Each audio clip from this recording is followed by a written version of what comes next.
We're gonna get a quick moment for let the system load. Let's see. All right, everybody, welcome to another episode of Homebuyer Academy Live with your host Maurice. I got my brother Chad on here with me. How's it going, Chad? How you doing today? My brother, how you doing, man? I'm blessed, happy to be here.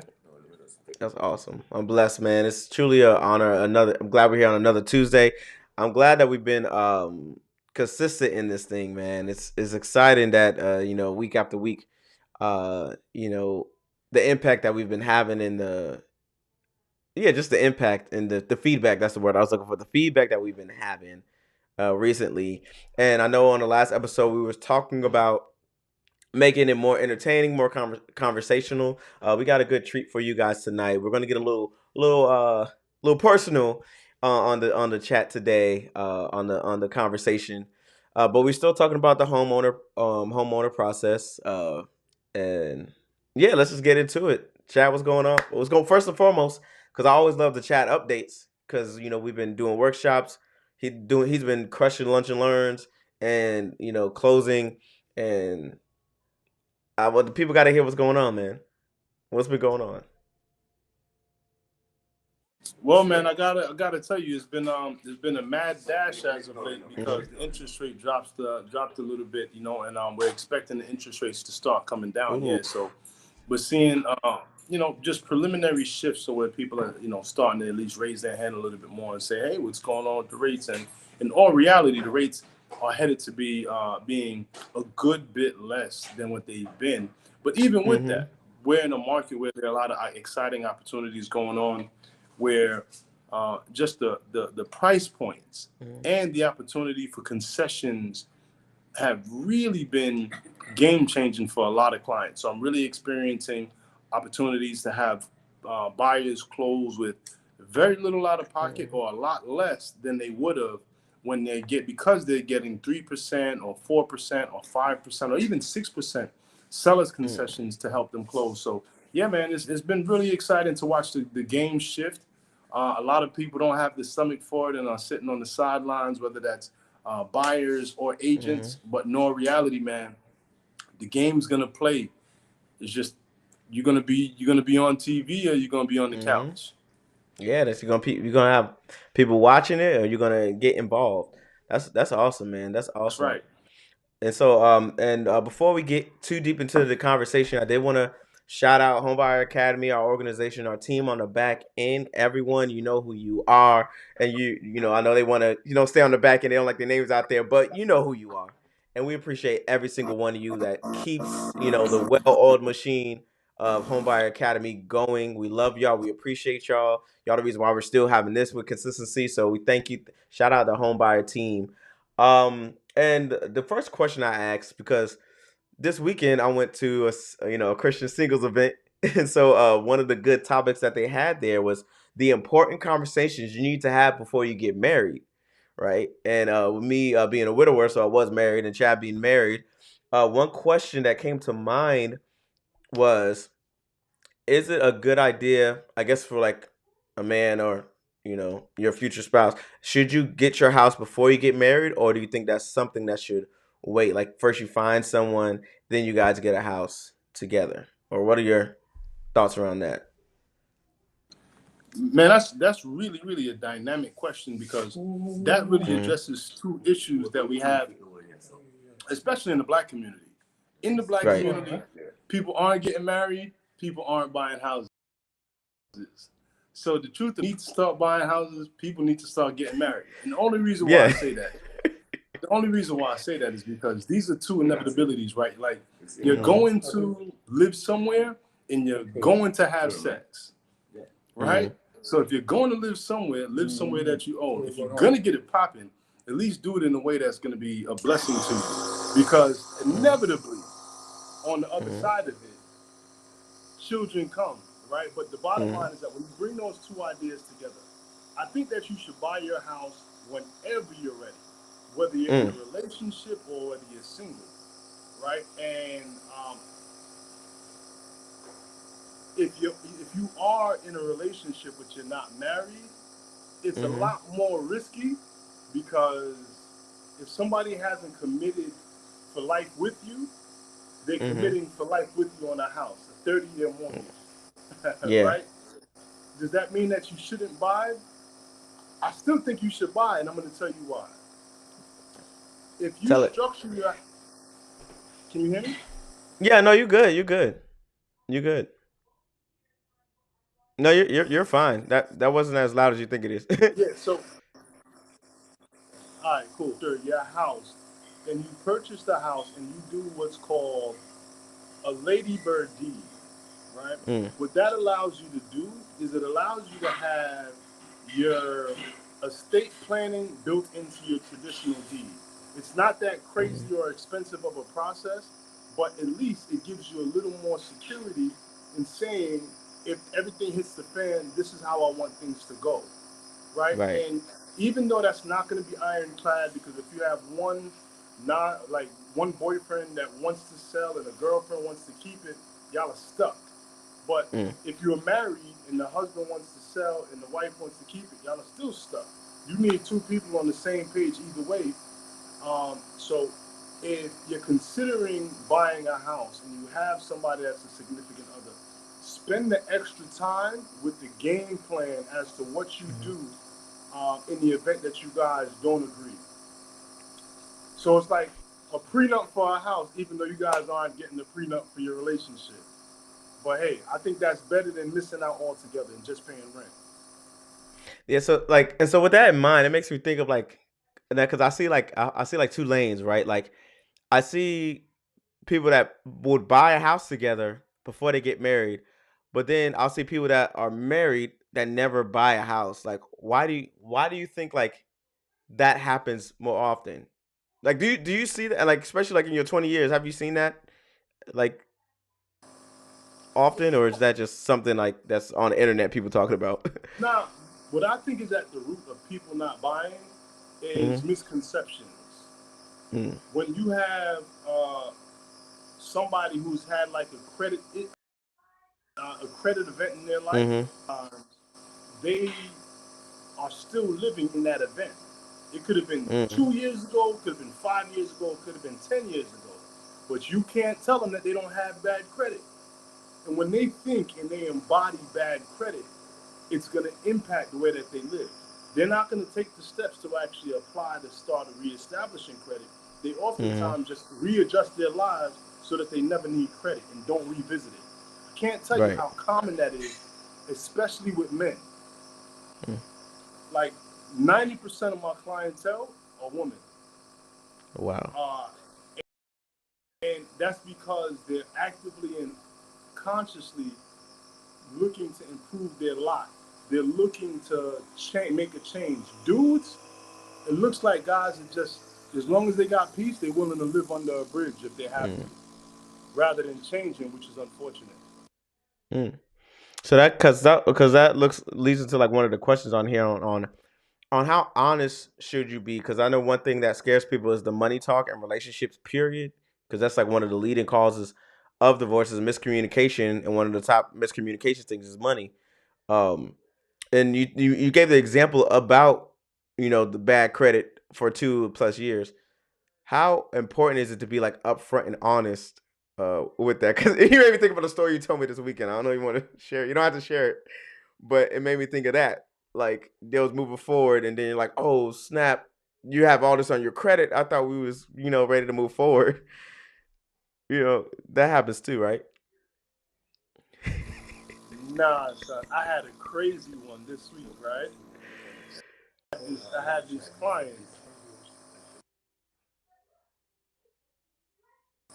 Well, first off, honesty is everything. Mm-hmm. Unfortunately, not everyone could take honesty, but I'd rather be honest and Mm-hmm. have somebody not handle it well rather than be dishonest and still not them have them not handle it well. Because Right. you can call me an a-hole, but at least you're not gonna call me a lying a-hole, Mm. right?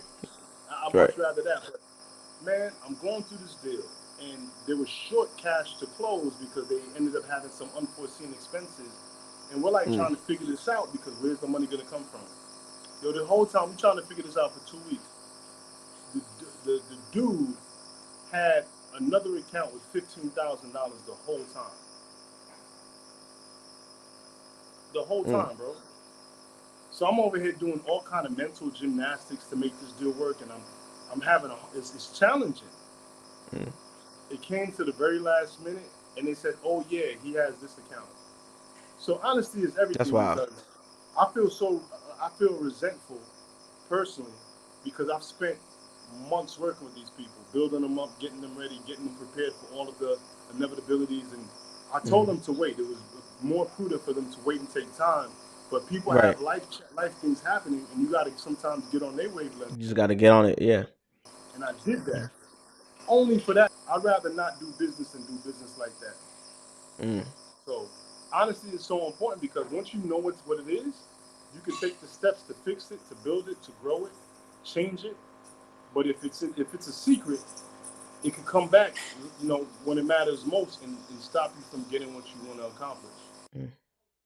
Now, now I know you said like 90% of like the client base like more women by than men.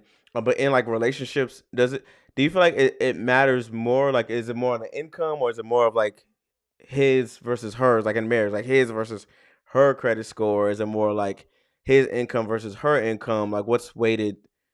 Like, is it weighted differently, or like? Because I feel like it's just No, it's the same. circumstantial. It's just Mm. what you're gonna find. This is what I find commonly, right?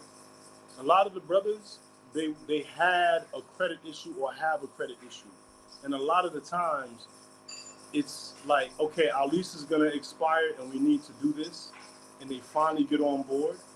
Or it's something like they're self-employed and they don't really do their books well. So at Mhm. that point, it's harder for us to use that income to qualify. But these are all things that are really, really fixable. It's just a matter of being aware of what the issue is so that we can consciously work towards building it. So, for example, if you have somebody who's been self-employed, they had their LLC for the last 7 years, but they're not filing all of their taxes or their books are a mess. Cool. We don't need to solve the 7 years worth of problems. What we Mhm. want to do is get them set up with the right professional that could help them on a long-term basis, but focus on your right now goal inside of that. So it really is a way that we don't make the challenge so overwhelming or insurmountable, and we just give them the piece that they could see, they could feel, they could imagine themselves overcoming. But yeah, man, our brothers. I mean, it's really disappointing. And Right. disappointing is the wrong word, right? Because it's not like a. It's more like a. You know what I'm saying? Like I wish I was Mhm. in more of a position to help heal, because it's an issue from New York down to Florida and everywhere in between. And I just wish there was a way that we could connect more and really support our brothers to make it happen. Yeah, you got me thinking now. Like, how can we make a better impact on that? Because like if you look at the relationship space, it feels like it's an attack on the brothers. If you look in the mental health space, it's like it's an attack on the brothers and the culture. And now we're looking at these numbers here, and it's like not that many, unless they're married or really really in it. They Not too many guys is brothers are buying homes, and it's like this whole thing is when you look at really who's in a sense losing, it's the brothers. And yeah, you just kind of sparked like a thought for me, like how can we really make a difference? Like, what would the impact be if there was like real estate amongst real estate?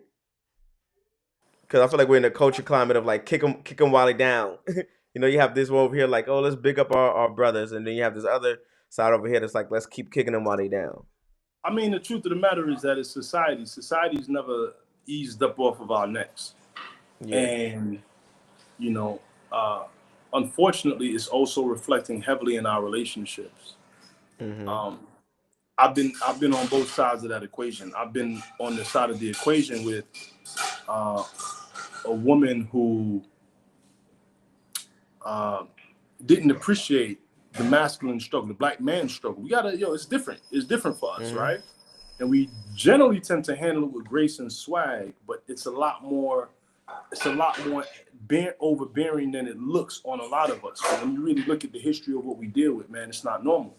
So it's Right. very important that, like you said, with the mental health space, that we are conscious about making sure that we're mentally and emotionally okay, and having these outlets. Like, we're both a part of Route 7. Mm-hmm. Man, let me tell you, if you're in Orlando and you're a brother, you got to link. Mm-hmm. It's a Shout out to beautiful them. space where brothers get to be brothers, men get to be men, and we get to hold each other accountable. We get to be there for each other in a way that I haven't seen in other platforms in my life. But Mm-hmm. it's going to take things like that, your Route 7s, your Boys and Girls Club, your My Brother's Keepers, but consistent ongoing work where we're vulnerable and we put how we feel and what's going on in our lives on the table. The problem is a lot of dudes rather act like everything is okay rather than take the time to make sure that they're okay. Yeah. And I think we have to adjust that within ourselves. But as we keep on working towards it, I'm sure that, and all we could focus on are the Mm-hmm. people that are ready to move.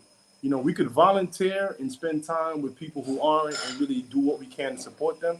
But we got to be Mm-hmm. very mindful because, man, we got a lot coming at us. So we also have to Right. be self-aware and put on our own mask before we really worry about anybody else. So in terms of buying real estate, investing in real estate, or investing in any other avenues, it's important to deal with brothers that are on that wavelength, that are there or going there, that could actually pull you up rather than always having to be the one to pull people up, because it gets exhausting. Mm-hmm.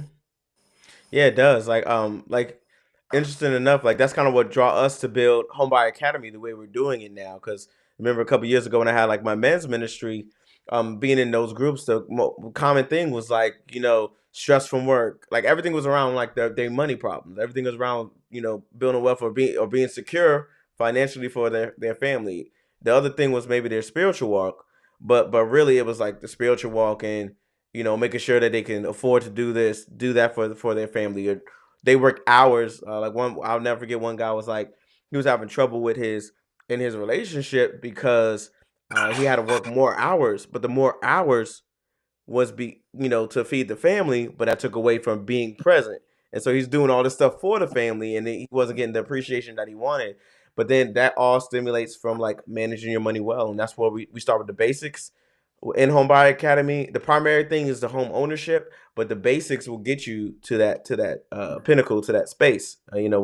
With everything that's within the Home Buyer Academy platform. Because I'm like, if we can solve that one issue, that wealth creation for our brothers, that definitely would shift, I'll say, the paradigm. I think we got a good thing going here, man. But like now that light has been shed on a deeper need, because it was always there. We always had a passion for that, but like seeing that, like imagine what could happen if they started taking this free game that we're giving them, applying it, and now we got communities. Yeah, but brothers got to be humble. Hmm. The reason why I say 90% of my clientele base is women is because they acknowledge that they have a goal. They acknowledge that they might have a challenge. In many cases, it might be credit. In other cases, Mm. it might just be not knowing what to do next. But they're willing to ask the questions. Yeah. Brothers have just as many questions, if not more. But for whatever reason, there is a lack of vulnerability in being able to say, hey, I need help. I need help with my credit. I need help with saving. I need help with understanding these things. And there's just so much ego. And, ego, I think, is probably not really getting to the depths of it, because it's not Hmm. just ego. Ego is an element of Right. it, but I'm talking about the part of it where it's just like, who do I open up to? Who do I Mm. trust?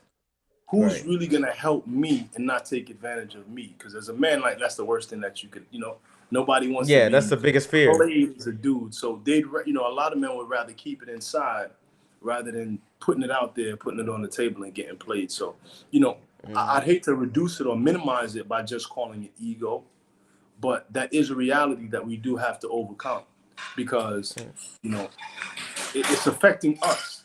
And again, it looks like this turned into a brother on brother Yeah, conversation. But shoot, yeah, I'm saying that's the goal that that we wanted to get out of this is real and we here conversations for you about too, these. ladies. We here for you too, our Yeah, we here sisters. for We you. definitely want to.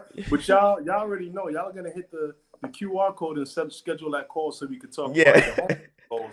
But we want to get a Mhm. little deeper with our brothers. Apparently, that's where we're going tonight. Yeah, I definitely agree. Definitely agree with that because also I think the word you might be looking for too is pride. Like ego, like pride stimulates Pride, from yes, ego. pride, yes. Because the pride will have you sitting with because this was me before like before I became a homeowner. The pride will have you sitting with a 580 credit score and not wanting to tell nobody.